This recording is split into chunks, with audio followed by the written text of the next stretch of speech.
우리가 성경을 보면 많은 유형의 리더가 나옵니다. 모세가 나오죠. 여호수아가 나오죠. 그 밖에 또 다른 많은 유형의 리더가 나옵니다. 자, 그 중에서 사울과 사울 다음에 이스라엘 왕이 된 다윗은요, 서로 많은 비교가 됩니다. 사울이 맨 처음에 이제 왕이 될 때 암몬과의 전쟁 때는 좋은 리더의 모습을 보여주었지만 그가 이제 시간이 갈수록 점점 많은 문제가 이제 드러나게 됩니다. 사울이 하나님의 영에 이끌려 생각하고 뭔가를 결정하기보다 육신의 욕망에 이끌려 자신의 욕심을 따라 모든 것을 결정했기 때문입니다. 하나님의 영에 이끌렸을 때는 사울이 참 좋은 리더였는데 하나님의 영에 이끌리지 않고 자신의 욕망에 이끌리니까 사울의 문제점이 계속 이제 드러나게 되는 거예요. 오늘 성경 본문에 나오는 금식 명령도 결국 자신의 명예를 높이고 싶은 공명심과 관련이 있습니다. 자, 오늘 보면 24절 함께 읽습니다. 시작. 이날에 이스라엘 백성들이 피곤하였으니 이는 사울이 백성에게 맹세시켜 경계하여 이르기를 저녁 곧 내가 내 원수에게 보복하는 때까지 아무 음식물이든지 먹는 사람은 저주를 받을지어다 하였습니다. 그러므로 모든 백성이 음식물을 맛보지 못하고 사울 왕의 금식 명령은요, 결과적으로 전쟁 중인 이스라엘 사람들을 몹시 괴롭게 만들었습니다. 온종일 전쟁을 치르고 몹시 피곤하고 지쳐있는 상태에서 사울이 거의 강제적으로 이제 맹세를 시킨 것입니다. 그냥 얼핏 보기에는 사울의 금식 명령이 여호와를 향한 신앙심에서 비롯된 것 같지만 사실은 전쟁을 빨리 끝내서 자신의 명예를 높이고 싶은 공명심에서 비롯되었습니다.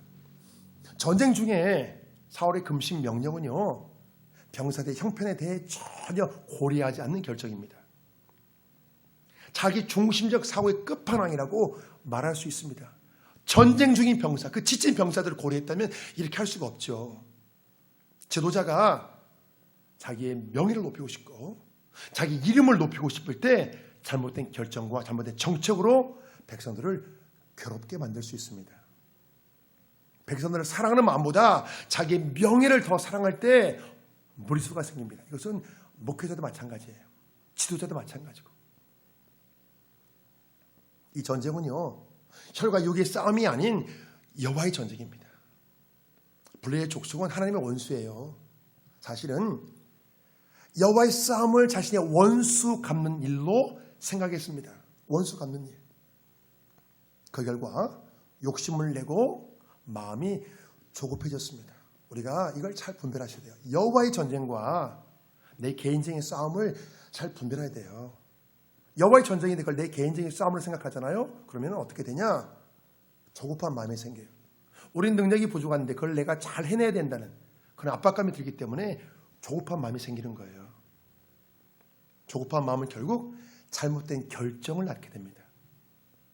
목회자가 교회 일을 자신의 일로 생각하잖아요. 그러면 굉장히 무겁게 느껴지고 조급해져요. 뭔가 성과를 내야 되기 때문에.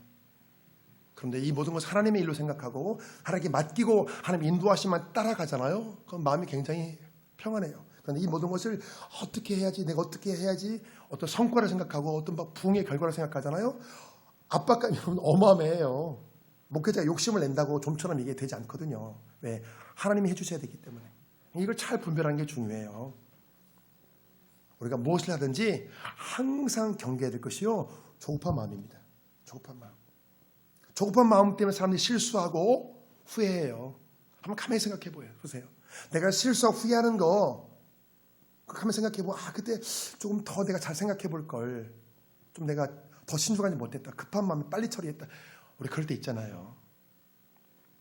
사울이 조급한 마음에 자기 욕심으로 금식 명령을 내렸습니다. 그 결과 적들을 추격하여 완전히 선별할 수 있는 동력을 상실해 버렸습니다. 결과적으로 사울은요, 하나님의 계획을 완전히 방해해 버렸습니다. 최종 결정권자가 영적인 안목이 없다는 것이 참 무서운 거예요. 사울이 여호와의 전쟁을 사적인 원수 갚는 것이라 생각했습니다. 이스라엘을 하나님의 나라가 아니라 자신의 나라로 보았기 때문입니다. 전쟁의 승리를 통해 자신의 영광을 취하려 했습니다. 사울은요, 이스라엘 주인이 아닌 하나님의 종에 불과하잖아요. 하나님의 대리통치잖아요. 네, 하나님께서 이스라엘을 맡겼잖아요. 네가 한번 해봐라 이렇게. 이스라엘이 망각하고 자신이 하나님 자리에 앉았기에 이제 이런 잘못을 범한 거예요. 자신의 주제 파악을 못한 거예요. 대리통치자인데 자신이 이스라엘의 주인처럼 생각했습니다. 많은 사람들이 이와 비슷한 실수와 잘못을 범해요. 여호와의 전쟁을 내 싸움으로 착각하고 내가 하나님 자리에 앉아서 모든 것을 결정합니다. 하나님이 맡기신 건데 내가 하나님 자리에 앉아 있는 거예요. 그 결과 도저히 풀 수 없는 문제들이 발생합니다. 내가 하나님 자리에 앉아서 이제 그런 걸 결정하니까 그 결정들이 잘못되는 거예요. 사랑하는 여러분, 내가 하나님 자리에 내려와야 그 문제를 풀 수 있는데 참 안타까운 것은요, 정작 그 문제의 장본인 그 자신은요, 하나님 자리에 앉아있다는 것을 깨닫지 못합니다. 그러니까 그 문제를 풀지 못하는 거예요. 하나님 자리에 앉았기 때문에 모든 결정이 잘못됐는데 내가 하나님 자리에 앉아있다는 것을 깨닫지를 못하는 거예요. 그러니까 그 이후에 이제 생각하고 결정하는 모든 게 계속 다 잘못되는 거예요. 악순환이 되는 거죠. 사울의 병사들이 수풀에 들어가니 그 땅에서 꿀이 발견되었지만 그 누구도 손대지 못했습니다. 자, 25절이요. 시작. 그들이 다 수풀에 들어간 즉 땅에 꿀이 있더라. 백성이 수풀로 들어갈 때 꿀이 흐르는 것을 보고도 그들이 맹세를 두려워하여 손을 그 입에 대는 자가 없었으나 사울의 불신앙에도 불구하고 이 전쟁은요, 하나님의 승리를 주시기로 작정하셨습니다. 이미 승리가 확보된 전쟁이에요. 그냥 순종만 하면 돼요. 하나님 인도하셔서 따라가면 승리하는 거예요. 사울의 병사들에게 이 꿀은요, 하나님의 선물이 될지도 모릅니다. 하나님의 선물. 왜? 하나님의 승리를 주시기로 이미 작정하셨잖아요. 이 꿀을 먹고 샘을 내서 불의 족속을 완전히 섬멸하길, 완전히 진멸하게 하나님께서 바랬을 거예요. 피곤에 지친 병사들이 땅에 있는 꿀을 먹고 샘을 내면 얼마나 좋겠습니까? 얼마나 좋을까요? 꿀 한 입만 먹어도 그냥 피로가 싹 풀리잖아요. 참 안타깝게도 사울의 병사 중에 그 누구도 그 꿀에 손대지 못했습니다. 왜 손대지 못했죠? 사울이 두렵기 때문이에요. 왕이 명령했잖아요. 전쟁의 왕의 명령을 어기면 죽음이잖아요. 죽을까 봐 두려운 거예요. 지금 이스라엘 사람들이 하나님보다 사울을 더 두려워합니다. 하나님의 뜻은 그 꿀을 먹고 힘내서 블레셋을 진멸하는 것인데 사울의 명령이 두려워 그 꿀을 손대지 못하는 거예요. 하나님은 사울을 더 두려워합니다. 이 모습 자체가 하나님 보실 때 잘못된 거예요. 맨 처음에 사무엘을 통해 이스라엘 왕정 제도에 대해 말씀하실 때 무엇보다 여호와를 경외할 것을 당부했습니다. 한번 보실까요? 사무엘상 12장 13절이요. 자, 시작. 여호와께서 너희 위에 왕을 세우셨느니라. 그를 섬기며 그의 목소리를 듣고 여호와의 명령을 거역하지 아니하며 또 너희와 너희를 다스리는 왕이 너희 하나님 여호와를 따르면 좋겠지만은 사람들이 인간 왕을 요구할 때 사무엘을 통해 여호와를 경외할 것을 당부하시는 것은요, 오늘 성경 본문과 같은 상황이 발생할 수 있기 때문이에요. 사람들이 하나님보다 사울 왕을 더 두려워함으로 스스로 결박당하는 거예요. 사랑하는 여러분, 우리가 하나님을 두려워하잖아요. 그러면 우리가 죄에서 자유를 누립니다. 하나님을 두려워하는 자는요, 사람을 두려워하지 않거든요. 그리고 우리가 자유함을 누려요. 그런데 사람을 두려워하잖아요. 그만큼 마음이 결박당하게 됩니다. 우리 그런 경험이 있잖아요. 누군가를 두려워하고 무서워하면 그 사람 말 한마디 때에 우리가 마음이 결박당해요. 그런데요, 하나님을 두려워하지 않고 우리 하나님을 두려워하고 사람을 두려워하지 않잖아요. 그 마음이 얼마나 자유함을 누리나 모릅니다. 마음이 굉장히 자유해져요. 하나님 한 분만 두려워하면 사람은 두렵지 않거든요. 마음이 자유해집니다. 근데 반대로 하나님을 두려워하지 않고 하나님을 경외하지 않고 사람을 두려워하잖아요. 마음이 얼마나 졸이는 그런 경험이 많아지는가 몰라요. 저 사람은 어떻게 생각할까? 저 사람은 어떻게 생각할까? 나 이건 불리역 주지, 나 이건 불리역 주지 않을까? 어떤 내 손해보지 않을까? 마음이 조마조마한 거예요. 사울왕이 자신의 이름을 높이고 싶은 욕심으로 인해 백성들을 피곤하게 만들고 자신을 두려워하도록 만들었습니다. 두려워하도록. 사울은 이 백성들이 여호와를 경외하는 것이 아니라 자신을 두려워하게 만든 거예요. 자신에게 묻기도록 만든 거예요. 자신의 말을 더 잘 듣도록 만든 거예요. 바로 이것이 사울이 하나님의 자리에 앉았다는 증거입니다. 사울의 금식 명령에 대해 요나단은 전혀 알지 못했습니다. 그가 지팡이 끝을 내밀어 꿀을 찍어 먹자 피곤이 씻겨지고 그의 눈이 밝아졌습니다. 바로 그때 백성 중 한 사람이 이렇게 말합니다. 자, 28절이요. 시작. 그때 백성 중 한 사람이 말하이르되 당신의 부친이 백성에게 맹세하여 엄히 말씀하시기를 오늘 음식물을 먹는 사람은 저주를 받을지어다 하셨나이다. 그러므로 백성이 피곤하였나이다 하니, 사람들이요 피곤하였던 말의 속뜻은요 완전히 녹초가 되었다는 것입니다. 완전히 녹초가 되었다. 온종일 전쟁을 치렀잖아요. 완전히 녹초가 된 거예요. 전쟁을 치룬 병사들의 상황을 자세히 살피지 않고 강제로 금식 명령을 내린 것은요 사울의 엄청난 실수이고 잘못된 결정입니다. 완전히 잘못한 거예요. 사람들이 그래서 사울을 원망하잖아요. 성경 본문에 사울은 전쟁 중에 있는 이스라엘 병사들에게 피곤을 가중시키는 왕으로 묘사되어 있습니다. 사울이 마음이 높아져 있으니까 사람들의 심정을 자세히 살피지 못한 거예요. 사울 단 한 사람의 잘못된 결정 때문에 온 백성이 피곤해졌습니다. 사울이 하나님 자리에 앉은 결과는 백성들의 원망이에요. 만약에 어떤 정책을 통해 백성이 원망하잖아요. 그럼 그 지도자는 그 정책을 다시 한번 잘 검토해 봐야 됩니다. 그 정책이 백성들을 괴롭게 하는 것은 아닌지 잘 검토해 봐야 되는 거예요. 사울의 금식 명령에 대해 사람들의 불만이 많다는 것을 요나단이 발견하자 그가 이렇게 말했습니다. 자, 우리 29절 함께 읽습니다. 시작. 요나단이 이르되 내 아버지께서 이 땅을 곤란하게 하셨도다. 보라, 내가 이 꿀 조금을 맛보고도 내 눈이 이렇게 밝아졌거늘. 내 아버지께서 이 땅을 곤란하게 하셨도다. 이렇게 말하는 것은요 사울의 명령이 너무나 잘못되었기 때문입니다. 지금 요나단이 하나님의 마음을 대변해 주고 있어요. 안타까워하는 이 요나단의 이 심정이 바로 하나님의 심정인 거예요. 사울의 잘못된 결정에 대해 하나님이 안타까워하십니다. 그 꿀을 먹고 블레셋 족속만이 진멸하게 하나님의 뜻인데 그걸 먹지 못하겠잖아요. 그런데 전쟁을 제대로 치를 수가 없잖아요. 사울 단 한 사람의 잘못된 결정이 이스라엘 민족 전체에 악영향을 주었습니다. 그 지도자의 결정이 여러분 참 중요한 거예요. 참 무서운 거예요. 지도자의 잘못된 결정이 때로는 백성들을 살리기도 하지만 백성들을 굉장히 어렵게 만들 수 있고 그 민족 전체에 악영향을 줄 수도 있거든요. 지쳐있는 병사들이 적군의 탈주 양식을 먹고 새 힘을 내었다면 이 전쟁에서 큰 승리를 취했을 것입니다. 지금 요나단은요 사울의 판단 미숙이 큰 장애가 되고 있다고 생각하고 사울을 비판하고 있습니다. 그냥 겉으로 볼 때는 사람들이 사울을 두려워하는 것처럼 보였지만 오히려 사울의 왕권이 지금 흔들리고 있습니다. 매우 잘못된 결정으로 사람들 괴롭게 만들고 속에 원망이 쌓이잖아요. 참 무서운 거예요. 백성들의 마음속에 원망이 쌓이는 건 참 무서운 것입니다. 이거 사울의 잘못된 결정으로 인해 이스라엘 병사들이 탈진 상태에 놓였습니다. 결국 블레셋 족속을 철저히 섬멸하지 못해 완전한 승리가 아닌 불완전한 승리에 만족해 했습니다. 이건 두고두고 그냥 문제가 되는 거예요. 이때 사울의 잘못된 금식 명령은요 두고두고 사울에게 이제 올무가 됩니다. 자, 지금 백성들이 너무나 피곤한 상태입니다. 자, 우리 30절 말씀 한번 보실까요? 자, 시작. 하물며 백성이 오늘 그 대적에게서 탈취하여 얻은 것을 임으로 먹었더라면 블레셋 사람을 사륙함이 더욱 많지 아니하겠느냐.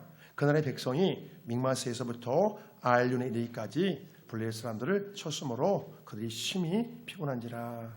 제대로 먹지 못하고 온종일 전쟁을 치른다는 것은요 참으로 전쟁터에서 절대적으로 불리할 수밖에 없습니다.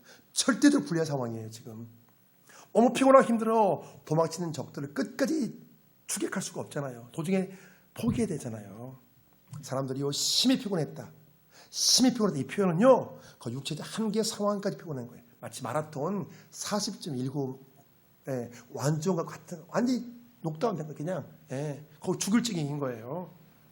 전쟁에 승리하고도 마치 패배한 것 같은 이 상황은요 지도자의 결정이 얼마나 중요한지 잘 말해주고 있습니다. 그 중요한 상황에서 지도의 결정, 이게 얼마나 중요한지 그걸 말해주고 있어요. 사울은 백성의 피곤함을 생각하지 않고 육체의 한계를 뛰어넘을 것을 강요했습니다.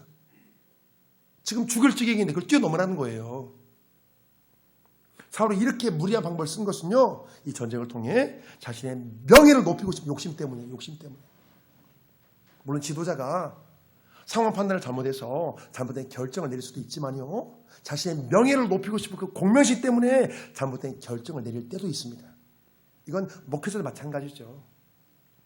어떤 교회 일을 하다가 어떤 목회자가 무리해서 어떤 일들을 추진하게 되면 사실 성도들은 굉장히 괴로움을 당합니다. 근데요, 그 무리하게 추진할 때 어떤 명분을 다 내세워줘. 무엇 때문에? 근데 그 명분이 있지만 그 속은요, 그 실제 들어가면 자기의 명예를, 자기의 업적을 남기고 싶은 거예요. 자기 이름을 높이고 싶고. 그래서 무리한 방법을 취하는 거예요. 하나님은 순리대로 하시거든요. 그래서 이것은 목회자도 정말 잘 분별해야 돼요. 어떤 무리수를 쓰지 않도록, 순리대로 할 수 있도록, 어떤 일을 추진할 때 성도들이 괴로움 당하지 않도록. 사람은 본능적으로요, 자신의 명예를 높이고 싶은 욕망이 있기 때문에 공명심을 완전히 절대하는 건 쉽지 않아요. 그런 본능이 있거든요, 우리에게. 그렇지만 지도자의 공명심 때문에 선량한 사람들이 괴롭힘을 당할 수 있다는 것입니다. 전쟁 중에 음식 먹는 것을 중단하는 서로의 명령에 대해 우리가 어떻게 보면요, 그 온전히 하나님만 의지하는 신실한 왕처럼 보일 수 있어요. 모든 결정이나 판단은요, 그 결과를 통해 더 분명히 알 수 있습니다. 우리가, 자, 보세요. 이것이 옳은지 그런지 잘 분별이 안 돼요. 그러면 그 결과를 보면 돼요. 이게 하나님의 뜻인지 뭔지 잘 분별이 안 돼. 그럼 우리가 그 결과를 보면 알 수 있어요. 뭐든지 결과를 통해서 확인이 되거든요.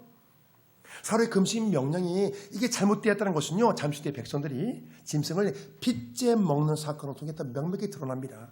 이제 저녁이 되어 금식 명령이 풀리자 완전히 탈진한 사람들은요, 마치 동물처럼 맹수처럼 고기를 핏째 먹기 시작합니다. 한번 상상해 보세요. 피를 흘리면서 핏째 먹는 그 모습을 한번. 이건 구약 율법에서 금한 거거든요. 동물 핏째 먹는 것은. 그런데 피를 뚝뚝 흘리면서 고기를 먹고 있어요. 한번 상상해 보세요. 자, 보실까요? 자, 33절이요. 시작.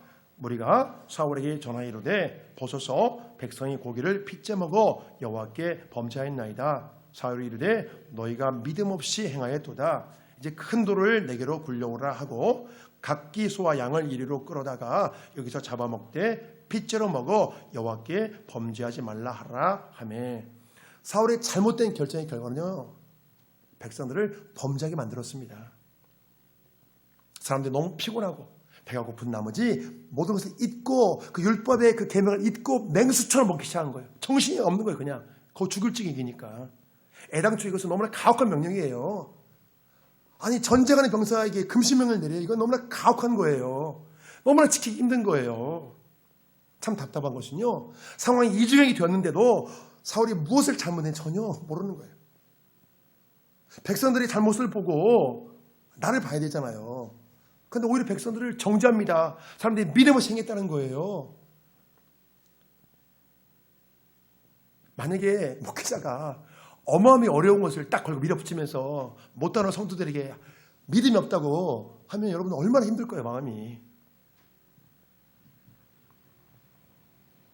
사람들이 실수와 잘못에 대해 사울이 반성하고 회개되잖아요. 내가 너무나 어려운 것을 걸진 않았는지, 너무 어렵게 하지 않았는지. 그런데요, 자신이 의로운 척 계속 딴소리만 합니다. 상황이 왜 이렇게 되었는지 처음 시작점을 생각해야 되잖아요. 내가 결정한 것에 대해서 그 시작점을 봐야 되잖아요. 그런데 잘못한 결정을 대해 책임지는 모습이 전혀 없습니다. 뭔가 결정권 있는 사람은요, 결정한 권리도 있지만 그 결정에 대해 책임도 있는 거예요. 책임이 있는 거예요. 결정하면. 사울이 금신명을 내렸다면 금신명령의 결과는요, 사울이 마땅히 책임져야 됩니다. 교회에서 뭔가 목회자가 어떤 이제 방향을 잡고 했다면 그거에 대한 결과는 다 목회자 책임이에요. 아니, 그게 누구 책임이에요, 그게? 목회자 결정했잖아요. 목회자 책임이죠. 이건 다 목회자 책임인 거예요. 교회에서 무슨 문제가 생기잖아요. 그건 다 목회자 책임, 결국 그건 다 목회자 책임인 거예요. 사울이 마땅히 책임져야 돼요. 자신이 결정했잖아요. 그 책임을 백성에게 전가시키는 것은 결코 합당하지 않습니다. 모두에게 존경받는 좋은 지도자가 되려면 자신의 결정에 대해 마땅히 책임져야 돼요. 사람은 그 누구나 실수하고 잘못할 수 있어요. 중요한 것은요, 내 실수와 잘못을 인정하는 거예요. 그리고 또 그것을 바로 잡는 거예요. 사람들이요, 내 실수와 잘못을 인정하지 않잖아요. 그러면 결국 남 탓하게 됩니다. 남 탓할 수밖에 없어요. 그 화살의 방향을 돌립니다. 누군가에 돌려요. 사울이 처음에는 겸손하고 순수했지만 자신의 명예를 높이고 싶고 자신의 업적을 남기고 싶은 욕심으로 인해 육적인 삶을 변했습니다. 욕심이 들어가면 사람이 변해요. 처음엔 참 겸손하고 순수하고 출발이 좋았잖아요. 그런데 그 위치에 올라서 욕심이 들어가니까 사람이 이제 육적인 사람으로 변하는 거예요. 육적인 사람의 특징은요, 외형적으로 보여지는 걸 좋아해요. 보여지는 것을. 마치 회칠한 모던처럼 겉이 그럴싸한 걸 좋아합니다. 왜? 사람들의 이목에 신경 쓰거든요. 그 결과 육적인 사람들은요, 형식주의 신앙에 빠질 수밖에 없습니다. 한번 보실까요? 그 증거를. 자, 35절이요. 시작. 사울이 여호와를 위하여 제단을 쌓았으니 이는 그가 여호와를 위하여 처음 쌓은 제단이었더라. 사울이 표면적으로 여호와를 위해 제단을 쌓았지만 실제로는요, 자신의 공적을 높이기 위해 쌓았습니다. 자신의 공적을 높이기 위해. 우리가 이제 다음에 살펴볼 이제 몇 주 뒤에 살펴볼 사무엘상 15장을 보면 아말렉과 전투에서 내 이름을 위하여 제단을 쌓거든요. 사울이 자기 이름을 위하여. 사울의 속내는요, 여호와를 위하는 게 아니에요. 자기의 공적을 높이 자기를 위하여 제단을 쌓는 거예요. 사울이 전쟁 중에 쌓은 이 제단이 여호와를 위해 처음 제단을 쌓았다는 것은요, 이 제단을 쌓았다는 것은 예배를 의미하거든요. 예배하는 것을. 지금까지 사울과 하나님의 관계가 무너졌다는 의미예요. 지금까지 하나님의 제단을 쌓은 게 없대요. 하나님 제대로 예배한 적이 없대요. 처음 제단을 쌓았대요. 처음 예배를 드린 거랑 마찬가지예요. 그것도 겉으로, 형식주의로. 사울은 참된 예배가 다 무너진 상태입니다.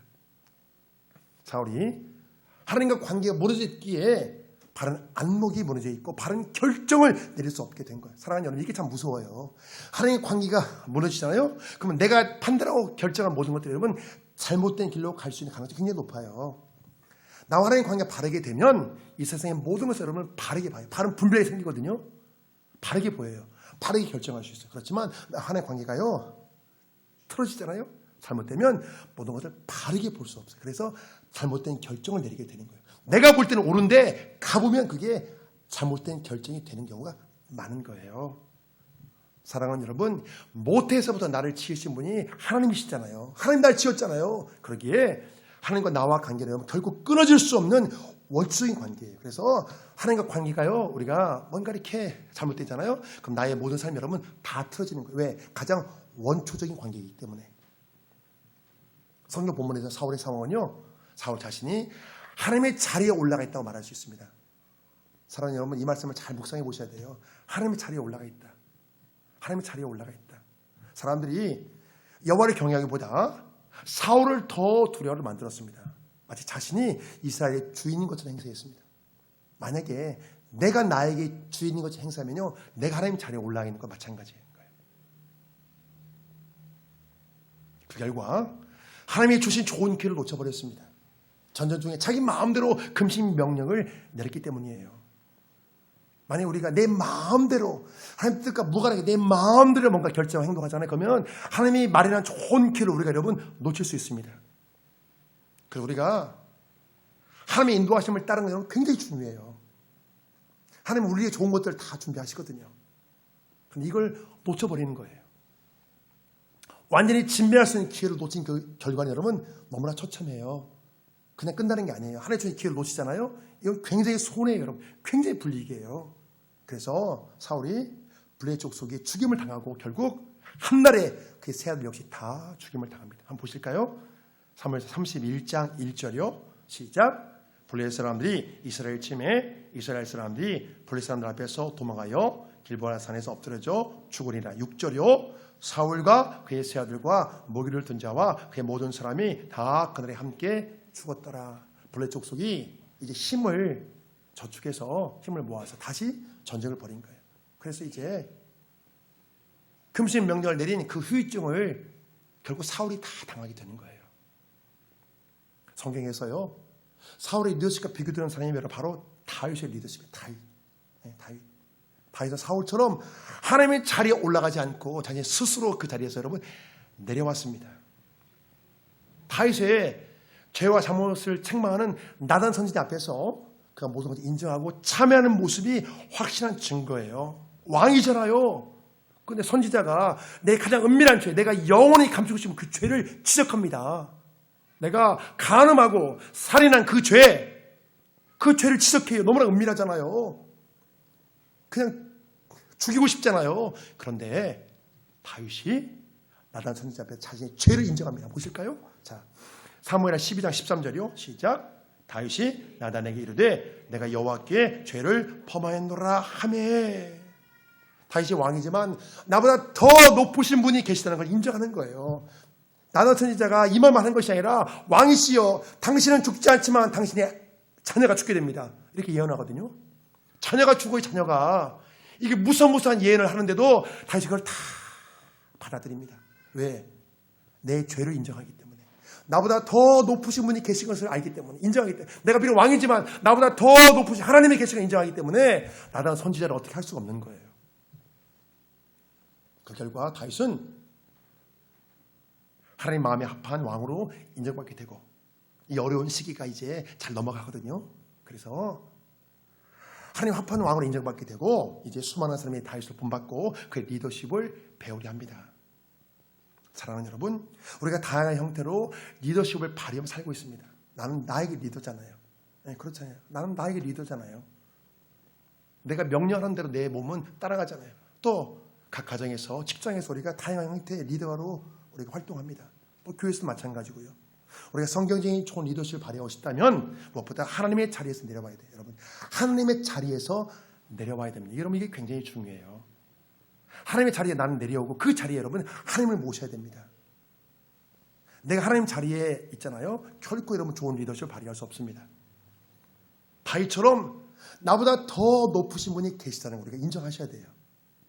우리가 하나님의 자리에 내려오는 것이 좀 어색하고 힘들게 느낄 수도 있지만요. 사실 이 상태가 아주 자연스러운 상태고 이 상태가 하나님의 자녀로서 맞는 거예요. 내가 하나님 자녀로서 하나님 도와주세요. 하나님 인도해 주세요. 하려면 하나님의 자리에 우리가 내려와야 되잖아요. 내 하나님의 자녀가 돼야 마땅하잖아요. 그것은 우리가 하나님을 하나님으로 인정하고 모시는 거예요.